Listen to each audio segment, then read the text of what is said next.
That will never work. You can't push that. Seriously? Don't. Oh my God, that's other things you can do. That's bad. You probably should find other hobbies. You ever learn how to stop? Stop. Be happy. Quit while you're Don't bother me. I've seen better. Do you really want to and my third grade, give it up.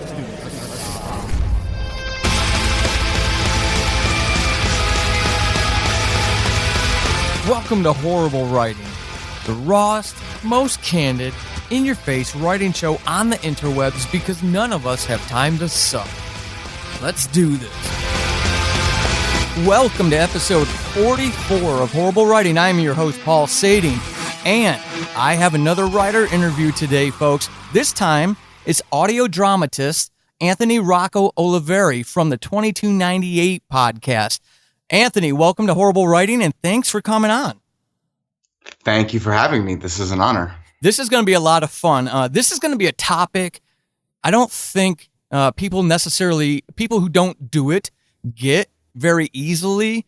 You and I belong to the same audio drama community, the same network, actually, the Fate Crafters Network. And even when I posed the question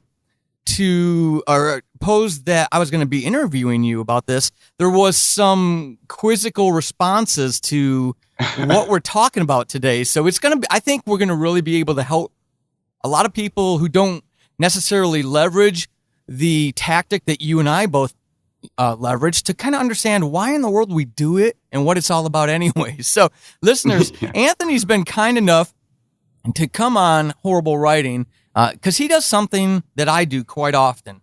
And you may be wondering what that is. Those of you who've listened from the very beginning or who have ever just simply checked out the podcast artwork are very attuned to the fact that it's called Horrible Writing by nature or by title, but there's also a subtitle that says, and whining.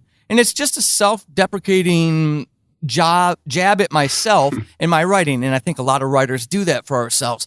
And a lot of folks don't get it. And even when I've had or requested interviews with some writers, they've been resistant to coming on a podcast called Horrible Writing.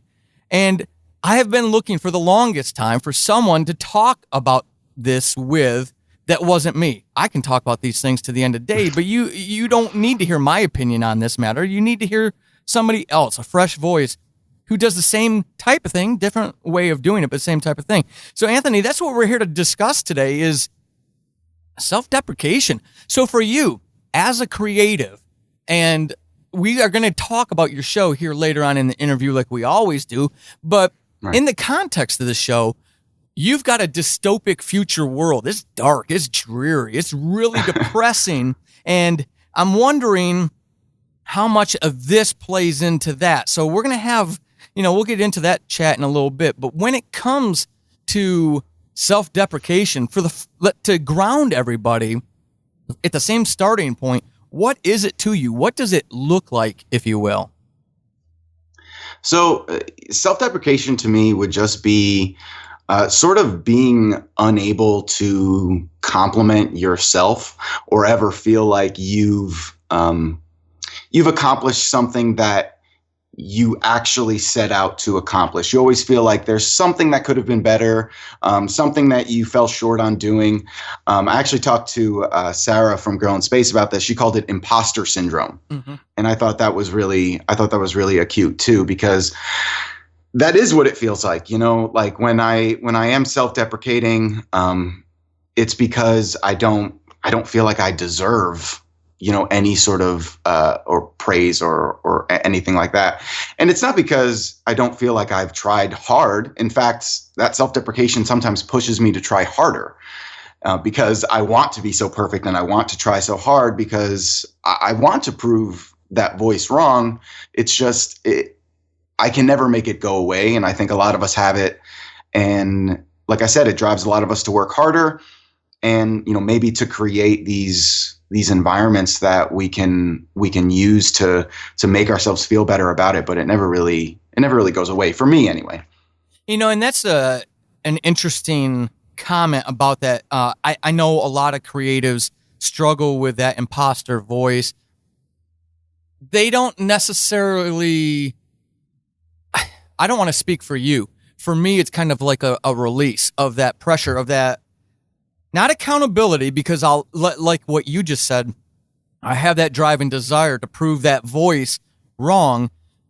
But I think for me, in part, being self-deprecating, calling this show horrible writing, picking on the garbage that I do put out there in the world sometimes, and I could have done better kind of thing. But I feel it's a healthier way for me to keep that balance before I completely crush my creative spirit. For you, is it along, do you feel, have you ever sat back, analyzed, and thought about it? Is that what this does for you as well, or does it serve a different purpose? Part of it is that. I will agree with you that part of it is that, but part of it to me is also, not wanting to accept it for sort of self-preservation purposes. When I see certain fans or talk to certain fans, first of all, to even say I have fans makes me feel awkward because it makes me feel like I'm undeserving, but also when I talk to some of them and they use words like brilliance or, you know what I mean? Like say things like, changed how they think. And like phrases like that are not, I don't take those lightly at all. Like those, when I reply, I don't feel like words can even do it justice because like it really does impact me in such a way because I am so self-deprecating. But I think sometimes the self-deprecation serves as also protection from ever believing that myself, right? Believing my own hype, getting an ego about myself, relaxing my own standards, thinking whatever I do is, amazing. And so I think in some ways it is beneficial. I think it does have some benefits, as weird as that is to say, like self-loathing can be beneficial, but it can be, I think. I don't disagree with you at all, and I think any listener can. When you said that, when you made that comment, I think any listener could probably think of a creative person who started believing their own hype, or a musician, right? They struggled for 10 years playing in crappy clubs, and they had that one song that just skyrocketed them, and then album after album after that was garbage, and you almost kind of, like you said, you relax on those standards, if you start believing that. And it's a sharpened tool. What kind of tools are we putting in our toolbox to keep that creative element sharp and focus? I don't disagree with you on that, and I do agree with you. I laughed, listeners. We're doing a video interview. Unfortunately, you all can't see this. You wouldn't want to anyways. Not that Anthony's a great looking guy. Me, not so much. But he talked about fans, and I started laughing. I tried to cover it so I didn't disrupt him when he was, trying to focus on an answer. But it's the same thing. If you look at my social media feed, I say listeners by far much more often than I'll ever say fans. If I say fans on Twitter, it's because it's a character limitation factor. I'm with you, Anthony. Podcasting for almost 7 years now, and I avoid that word like the plague. It's a 4-letter word, no joke, metaphorically and literally. So I stay away from it. I'm your fan, Paul. Oh, stop. All right, so give us, when I have guests on horrible writing, and listeners love this. One of the things that guests do is they really open up to who they are as a person. So for you, when it comes to self-deprecation, is this just your general disposition in life, or is this something that maybe even you've discovered is kind of restricted to your creative pursuits? I think sadly, if you asked most people who knew me, they'd say it's pretty throughout my character, in that it's not that my parents were never that way. Society hasn't really made me that way. I grew up in, the late 80s, early 90s. And so like I was told I can be anything I wanted, right? All that other kind of stuff. I didn't, I didn't live too affluently, but I wasn't poor in any sort of way. My parents always encouraged me. So like, I have no reason to not believe in myself or doubt myself, right? Like there's nothing I can point to and say that, that has, affected me, which I'm super lucky and, fortunate to be able to say. And I think what has happened is when I say that like I've tried to write something and never finished until I started audio drama, that is true.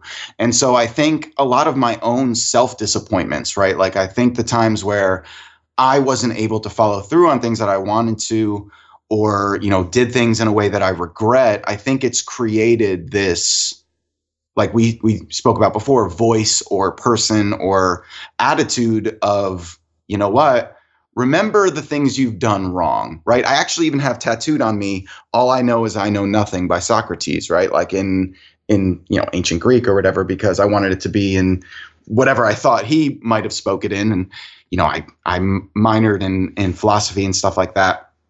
But it's also very much so a check yourself, Anthony, right? Like reminder, never, not never believe in yourself, but never believe in yourself to a point where you think you can do and know anything. Mm-hmm. And maybe sometimes I take that to a little bit of an extreme, right? And that's what this is sort of about, this conversation. Right. And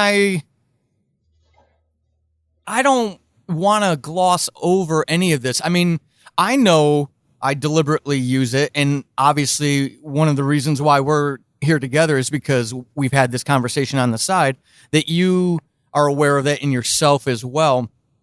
But there's a definite utility to it. And I think through our conversation and through you sharing so much of what, who you've been and who you are, that it's going to help other writers who maybe not necessarily so aware of what they're doing or what they could do, and allow themselves to get away with, and then keep that frame so that there's always that balance, or the best balance that they can maintain. I think that's so critical as a creative, because we work in this vacuum, and someone like you for $22.98, it's you and you doing that show. So you're, right. You're in that creative space, and and all alone in that silo too. So if you were ever to get out of balance, that could have runaway implications, because there's nobody on that creative team, to pull you back in and say, "All right, Anthony." So it's important to keep that. And as writers, it doesn't matter if you're an audio dramatist, or if you're a poet, or if you're working on that novel and you're in that office all alone all the time working on this thing. I think it's imperative that whether or not you see utility right now in self-deprecation after this conversation, I hope you understand the importance that it can be healthy, and that there is a balance that can be struck. And hopefully we'll reinforce it as we go along. So let's talk about, let's remove the demons as best you can, Anthony.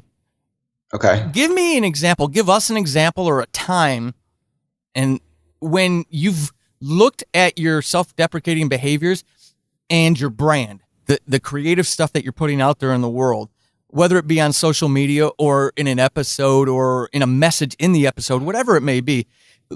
Think about a time when you've done that and it hasn't necessarily conveyed the message that you wanted it to, maybe even been harmful to the brand. Can you think of a time when something like that happened, and kind of give us an idea of what happened and what was the consequence, the fallout from that? Well, the brand is so new. I can't think of a specific time where I can say it's harmed the brand, but there have been several times where I've done it just as a natural reaction and been self-deprecating in nature in a response, whether it be in a direct message or in a Twitter response, and thought to myself, that kind of makes me look bad. Mm-hmm. In that, the phrase, like, if you don't believe in yourself, who is going to believe in you, right? And I sort of, that's the counterbalance to the self-deprecation argument. And like you said, the balance to be struck, where you certainly want to be humble, you certainly want to keep yourself in check, but you want to be confident at the same time. And so there have been times where I don't think I've harmed myself, but in conversations with, like, I've direct messaged certain people I don't want to, sort of name drop, but like creators in audio drama who have asked advice or something like that. And in the way I did it, reading it back, it sort of seems like a kid almost, or like someone who's selling himself short, or, not giving themselves enough credit. And it's like, if I read that, would I want to listen to their audio drama? Like, would I want to listen to somebody who says something like that? And so I definitely understand what you mean in that. I'm not sure it's harmed the brand necessarily because it's so young, but I could see how it could. Mm-hmm. And that makes sense. I think one of the interesting things I was thinking as you were replying was I could almost hear the self-deprecation in your answer about the deprecating actions. Yeah. I mean, because you and I had started messaging basically almost as soon as you were out there as a 2298 brand. And I never, and maybe it's because I get on a subconscious level, I always got where your style, your approach could come from, because that's where I start. I don't know, but it never came across that way. So it was entertaining to me as you were answering, because I was like, yeah, no, and I remember when he was a wee lad. Yeah, you definitely do. What are when you look at your, like that example right there, that's a good example. So when you reflect on those past experiences, or as you're living in the moment again, and you feel yourself starting to maybe possibly cross that threshold into being misunderstood, coming across the wrong way, what are some of the warning signs for you personally where you see that self-deprecating behavior becoming unhealthy or striking an unhealthy balance?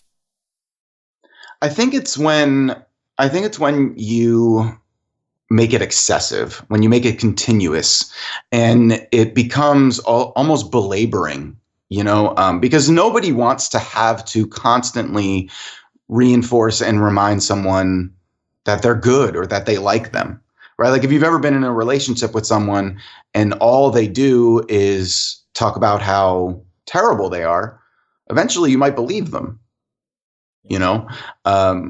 there isn't, again, another phrase, not to pull out, I'm just full of phrases today, when people tell you about themselves, believe them, right? Or when someone tells you the truth about themselves, believe them.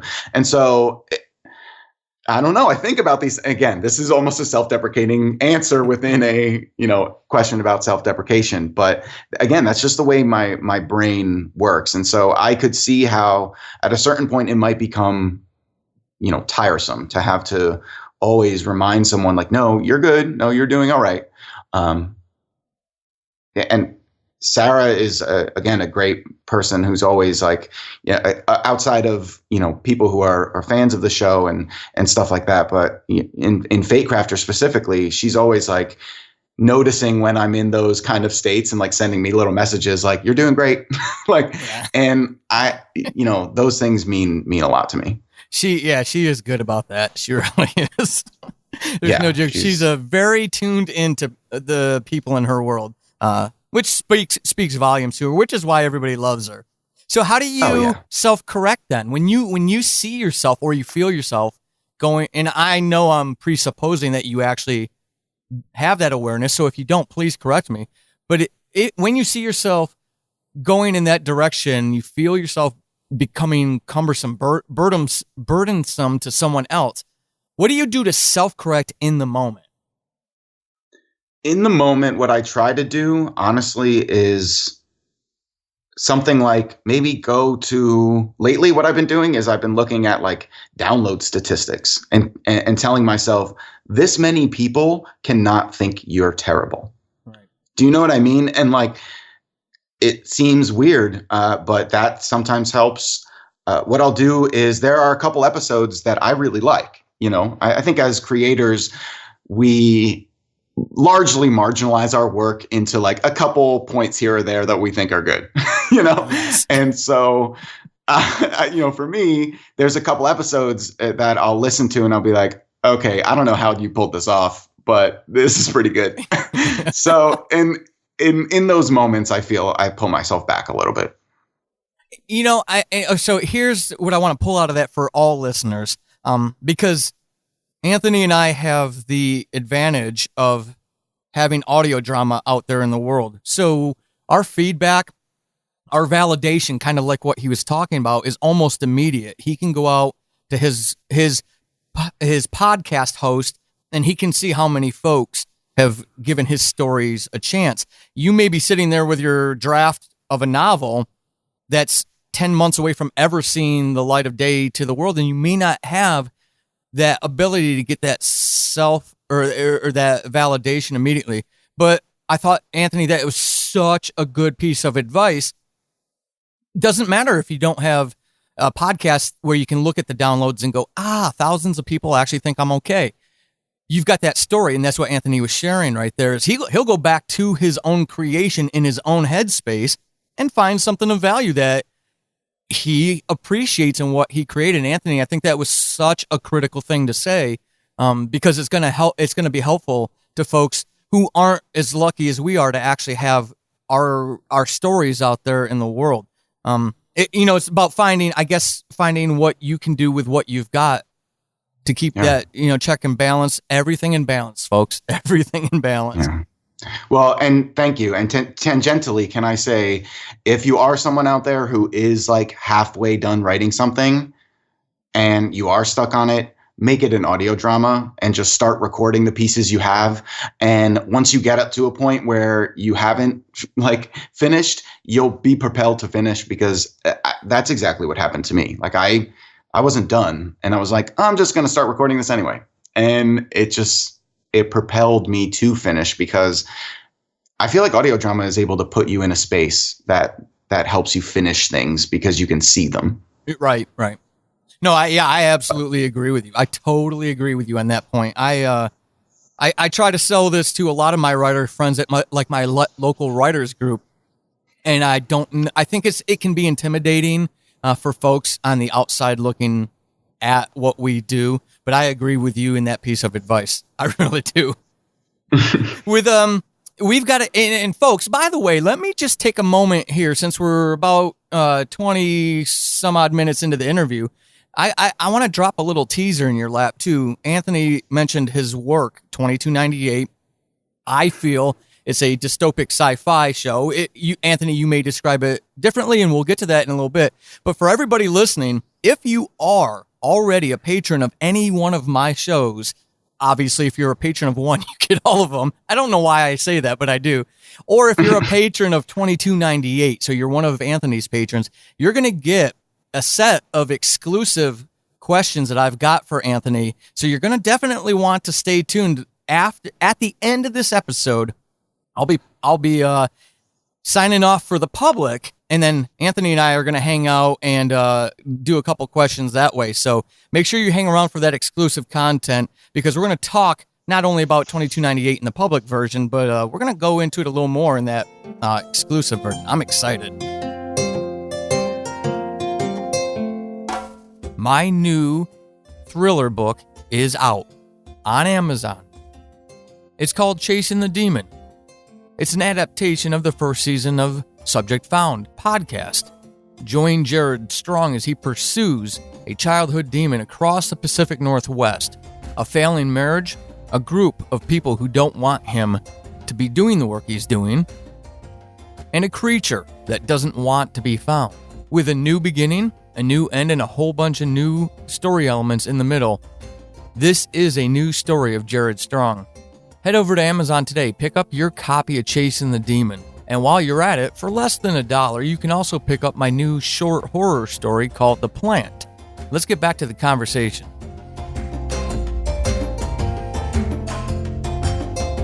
So this question... Spoilers. This question comes from a gentleman known as Dohai. He is also part of the Fate Crafters Network, and he is the writer for the second season of Diary of a Madman, which, yes, I'm still working on. But he has a question for you about self-deprecation, Anthony. Here it goes.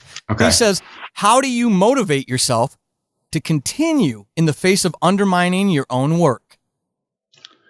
Well, first of all, shout out to Dohai. I love that.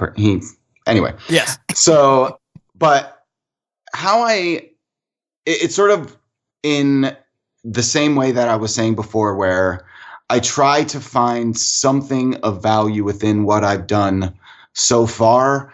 And it's one of those things, even though I'm self-deprecating, there are people who are not towards me. There are people who are praising. There are people who are, reinforcing and encouraging and stuff like that. And so it's for them. Do you know what honestly, if I put out the first couple of episodes and there wasn't a response, I'm not sure what would have happened. And so what I do this for is for people who are listening, who tell me they're anticipating it, who tell me they really like it.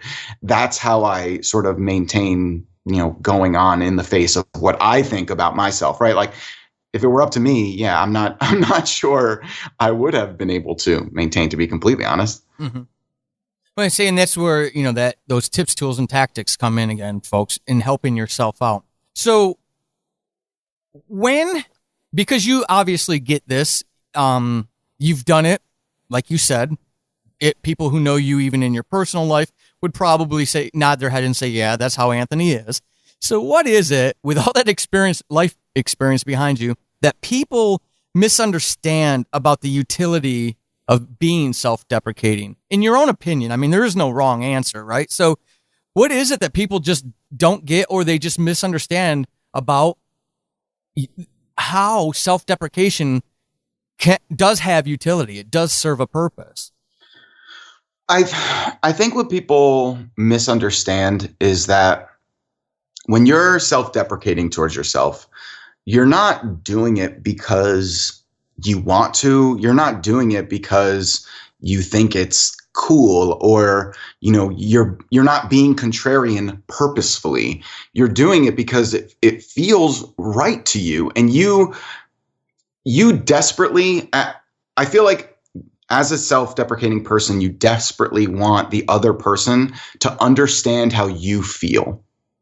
That's at the core of it all, is that you want them to feel that you don't feel a certain way. You want them to feel in their hearts that you don't think you're this great, amazing person. It's like you're kind of just like making sure that, right? Like I don't think that way about myself, right? And so I don't know what that is, but I think the utility in that comes in that no one will ever mistake you for that type of person. No one could ever really be like, Anthony's arrogant.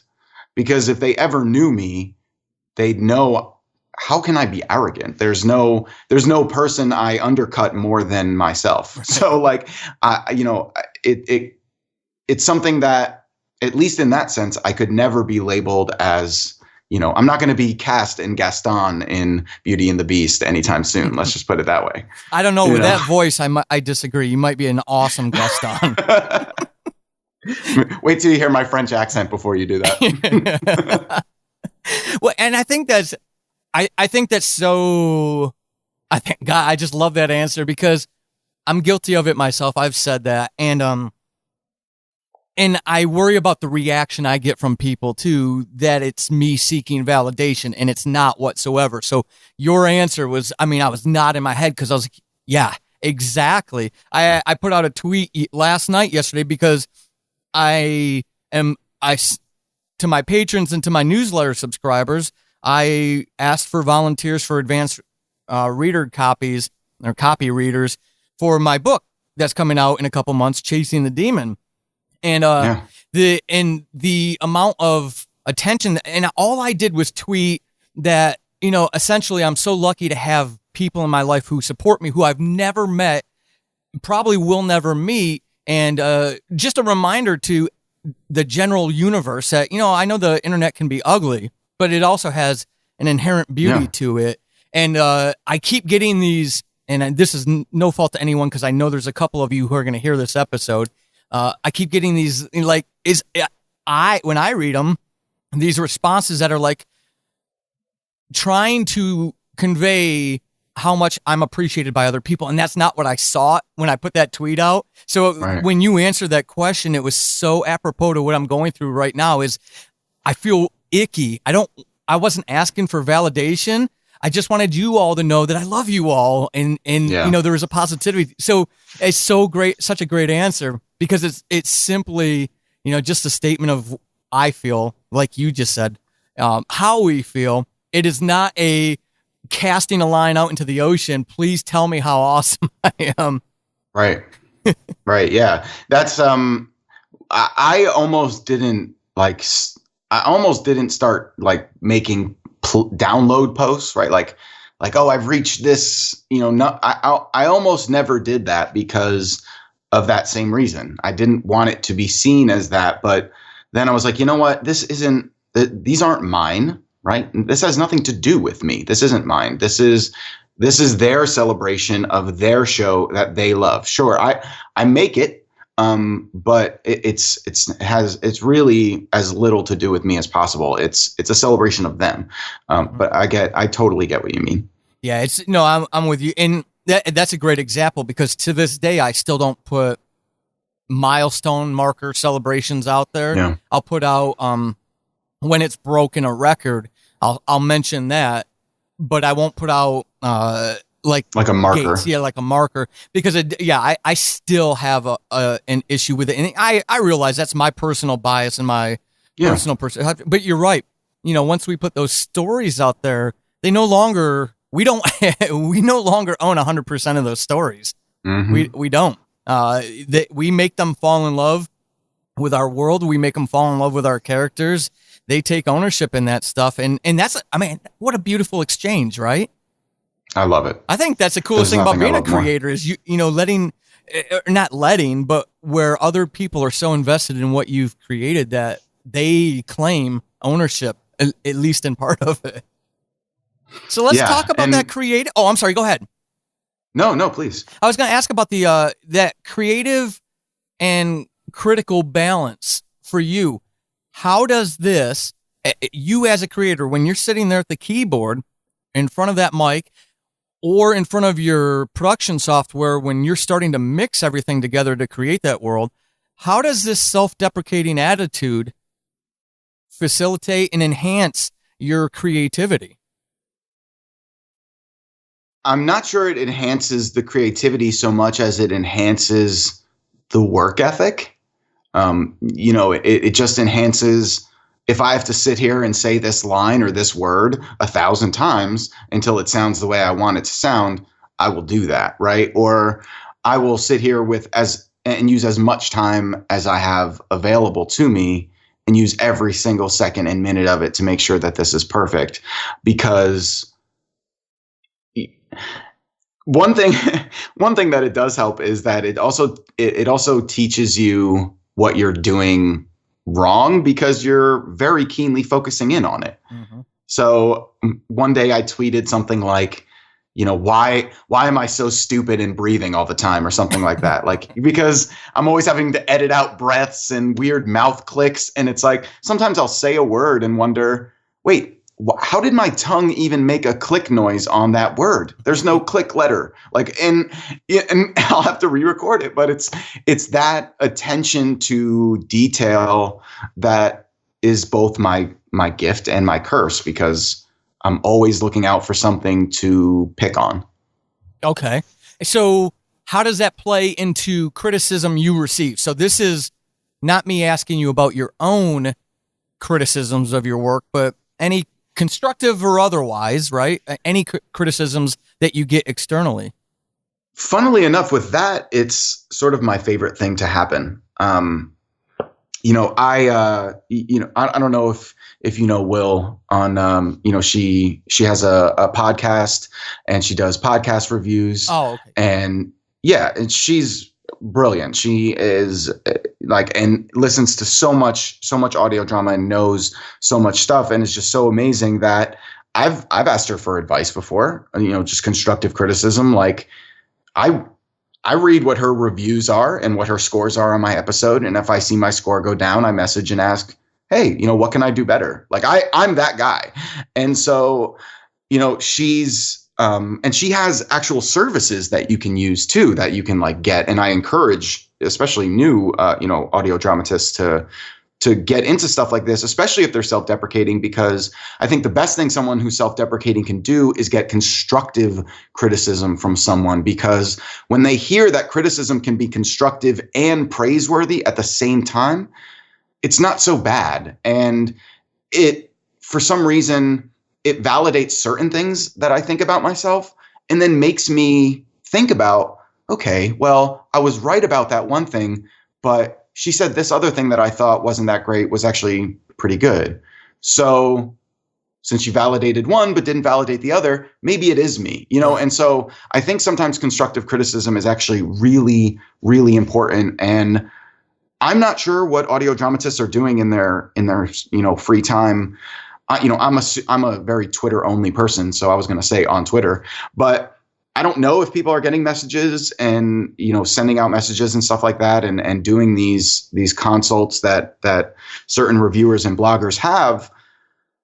But I would personally do it, because I think that there's something to that. And when I wasn't seeking it out, I didn't get it anywhere else. That's interesting. So, okay, so now I'm going to put you on the spot with that. I'm going to try to put you on the spot with that. Please. Because I love asking difficult questions, because, I'm such a good host. I'm like, hey, come on my show so I can just publicly put you in a tight corner. Yeah. Folks, that's a joke. I would never do that to my guests. So in that respect, though, that's you, and you've got a healthy balance. What about that creative who is struggling to keep that balance? Okay, so they're not dealing with their self-deprecation as well as you may be, or are they just not even aware of it? What are some of the things that they can do to help themselves? What do you look for when you reach out and you seek that constructive criticism? What are some of the criteria that you use to select the people that you're actually asking for the constructive criticism from? Well, I like them to be reviewers or bloggers rather than other creators. And my reason for that is just because as creators, we have very strong opinions about how art should be made. And so I think that since most creators also aren't as big of fans of the art they create, which I think is sometimes surprising to the fans of that art, when you create art, we've talked about this, you can't listen to as many of your peers because you don't want to be influenced by them, or you're just too busy making your own art that you just don't have time. And so I think what I seek out are the fans, the reviewers, the bloggers, the people who are actually going to consume it. That's who I want. Like, tell me, what do you like? What don't you like? I'm not going to explicitly or implicitly give you exactly that. Mm-hmm. But I certainly want that information, and I want to take it into account. And I am the type of person who may give you 80 to 90% of what you are asking for, with my own little then sort of twist and signature on it. Mm-hmm. Yeah, and I think that's important because, and I mean, correct me if I'm wrong, but this isn't a shooting by the hip type of approach by you. I mean, you're keeping your eye on the landscape to see who you would approach anyways, right? Yes. I also pay very close attention to who I'm following and who follows me and who follows who and who are fans of what. That's why I stuck to one platform only, because it is somewhat exhausting sometimes, because yes, I do have to make sure I'm on and paying attention and all that kind of stuff. And I couldn't imagine doing it on Facebook and Instagram and all these things. That's why, I give kudos to anyone who can do multi-platform. But that's why for me on Twitter, what I really do is I look at, okay, this person is a blogger and reviewer, and they're a big fan of these type of shows. I think I can maybe fit in that category loosely. And so this might be someone I would approach. And that's kind of how I just think about it. And that's, I mean, being analytical about that, especially in the context of us talking about self-deprecation, I feel is, from two people who are actually out there putting their stories out there. It's the responsible thing to recommend to anybody who's listening to this and seeking this stuff out is, ironic for a person who just highlighted the fact that he was talking about the beauty of the internet, but there are people out there that probably would be counterproductive to draw constructive criticism from if you're not sure what the source is. So that's why I wanted to ask you that follow-up, was just to make sure that we, contextualize it for folks in that regard, because it can be tricky. It really can be. Absolutely. So at this point of the discussion, what I like to do, so if you're a first-time listener, you may not even be aware. You won't be aware if this is your first episode. Welcome. But what I like to do at this point when I bring writers on is ask them for a horrible writing experience that they have had themselves. Now, this isn't something cruel that I like to do to torture them on the spot. There is actually a learning objective from this.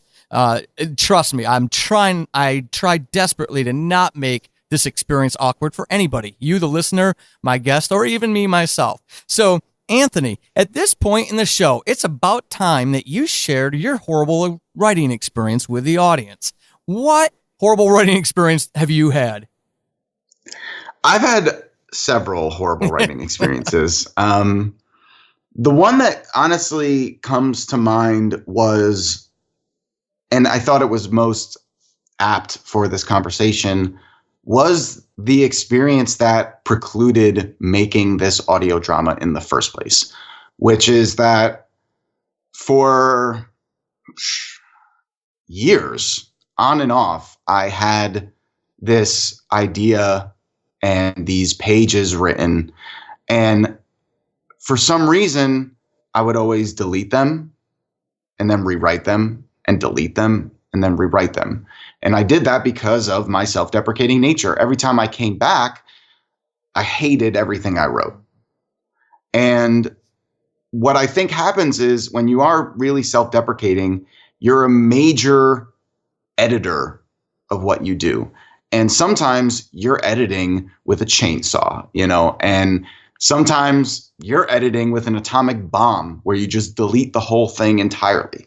And that's what I would continuously do because of just my self-loathing nature and thinking that everything I was doing was terrible. Until this bird started following me. And that sounds really weird because it was weird. And what happened was there are just these type of birds in New Jersey that are common. And for some reason, I kept seeing just one of them. It obviously wasn't the same bird, but I would always see just one. And there wouldn't be any others anywhere. And it started to really freak me out. And so it merged with this story that I was writing originally. And then I started listening to audio drama because a friend of mine told me to listen to it. And I started listening to, Subject Found and The Once and Future Nerd. And, it changed everything for me. And so that's why I had to add that tangential, point before when you were talking about, when you write a certain amount and you stop. That was me forever. That was my continuous horrible writing experience. And it was just on loop. It was like Groundhog Day, horrible writing experience over and over and over.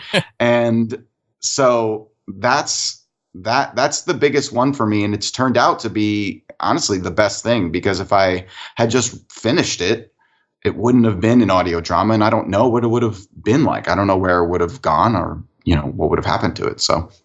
And that's really neat. I love that story. And boy, that feels, listeners, if you haven't checked out 2298, obviously we're going to talk about it here in a second, but I'm going to encourage you to, and keep that answer in mind when you do what he just said. I'm not going to say anything more than that.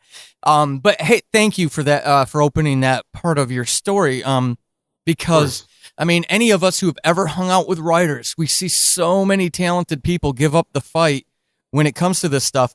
There's a talented person in my local group who has been working on the same few chapters in the 10 months I've been part of the group, because like you were talking about, it's funny when it's not funny. It's there's a close correlation between your answer and what I observe of her behaviors. So I'm going to actually mention this episode to her when it does come out, so she hears it from someone else than me, because she's doing this circular self-defeating thing that you were kind of talking about with your experience there. And then, folks, of course, especially for new listeners, and I mentioned learning objectives for why I asked this question. Listen to what he just said.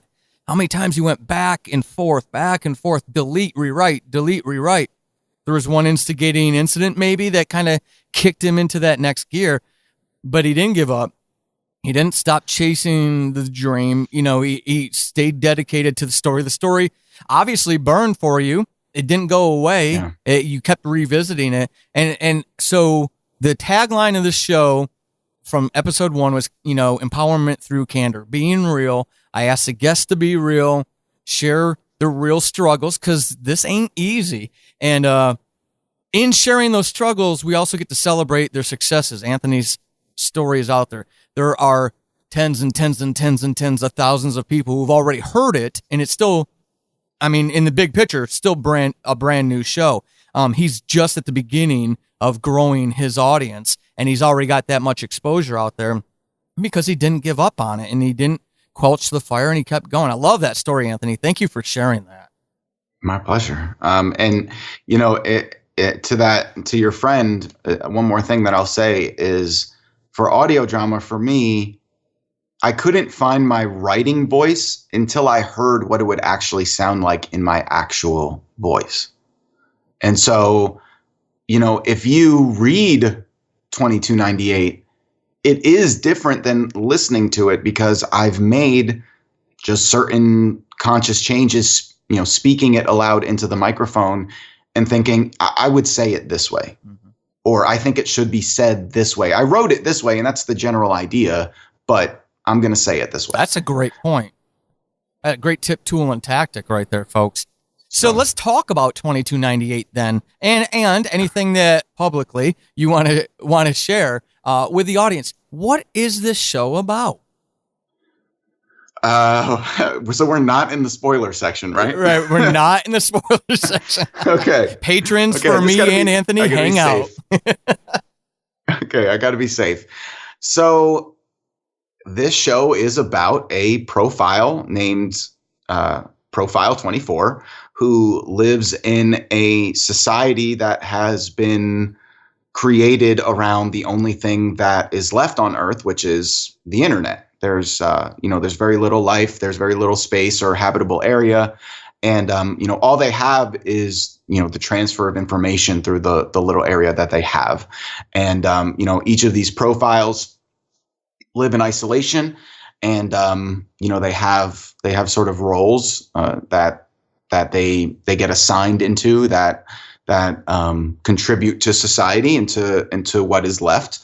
And number 24 is having a little bit of a problem, though, because of a weird bird and some dreams and a lot of other stuff that is happening. If you haven't listened, I don't want to say too much, but it gets a lot stranger than what I've already talked about for our friend 24. But I feel like that's the best description I can give without giving much away. Fair enough. And correct me if I'm wrong, it's available wherever folks get any podcast, right? That is true. All right. Yeah, so you'll definitely want to check it out. I mean, if you're a fan of my fiction, everything, all the way even to Atheist Apocalypse, there are dystopic elements in all of my stories. So if you're a fan of mine, I definitely encourage you to check it out, because Anthony's definitely got that going on there. I don't want to give anything away yet, and I will tease. Remember, patrons, hang out for a second. We're gonna ask Anthony where folks can find him, and then we're gonna come back and have some questions for Anthony that only you are gonna get to hear. All right, Anthony. So I really appreciate you coming on, and I genuinely mean it, because I truly feel that somebody was helped today with you sharing this part of your journey. So now that folks absolutely in love with you, where can they find you? So you can find 2298 primarily on Twitter, right? I've said this sort of already. Twitter is my love, my platform. At 2298pod is where you're going to get all the updates and links and connections to everything. All the episodes are on there as well. You can listen to everything right inside Twitter. And so not only is it the news hub, it's everything. And so that's primarily where I would direct you to go, at 2298pod. But, like Paul said, you can go to Apple Podcasts, you can go to Overcast, you can go to pretty much any place you listen to podcasts. You can go to SoundCloud, which is my hosting platform. Shout out to SoundCloud. And yeah, I also have a Patreon, which is 2298pod as well. But you can get some cool stuff there. Basically, the best part about that is you get the episode 2 days early on Fate Crafters Friday. So if you are looking for any sort of perk, that's the one. There we go. That's where you would find anything. Are you on? Is the show on Spotify yet? So I'm not on Spotify yet. Okay. Because I submitted it on their website, but I'm not part of the platform that allows it to just automatically happen. Right. So okay. I don't have that yet, but I hope to get it on there. I'm trying to get it on there. This is I've tweeted at them, so if you want to find that tweet and like it and retweet it to pressure them to add me. Because hey, that works. That's how I got the music for 2298. I was gonna say, I remember that conversation. And it totally worked, and I think they're happier for it. So that is so cool. It's so funny, but it's so cool. All right, listeners, this has been a very fun conversation. Again, Anthony's always out there on Twitter, but maybe you're not a Twitterite. That's totally okay. Go over to pulsating.com, hit the contact tab, and if you've got a question for Anthony and you just don't do Twitter, please don't feel like you can't reach out to him. Him and I are in constant contact, so it's no big deal. I will forward it on to him. And if the network doesn't intercept the message, I'm sure he can get around to answering you on it. Anthony, one more time, thank you very much for coming on Horrible Writing. It's been a pleasure to finally get to meet you and actually have this very important conversation. It is my honor, and in true self-deprecating nature, I am not worthy. We're going to leave that public episode with that. And hey, before we get out of here, a real quick programming note. I am getting ready to take my first trip to Europe in 20 years, and therefore, we're not going to have any episodes for the next couple weeks. In fact, the show won't come back until the 22nd of July with episode 46. So here's your chance to catch up on the show and maybe check out some of my audio dramas like Subject Found, which will wrap up the second season at the beginning of July. So you can go binge Diary of a Madman. Go check out the trailer for the new one called Who Killed Julie? Or might even be your chance to go pick up your copy of Chasing the Demon in paperback or digital and fill in this void until you hear from me again. Either way, have a great early part of your summer, and I will see you at the end of July. This has been Horrible Writing, and hopefully after this episode, you suck less than you did at the beginning. I am Paul Sadin, your host extraordinaire. You can find me over on the Twitterverse at Writing Horrible and over at paulsadin.com/horrible-writing. Until next time, suck less.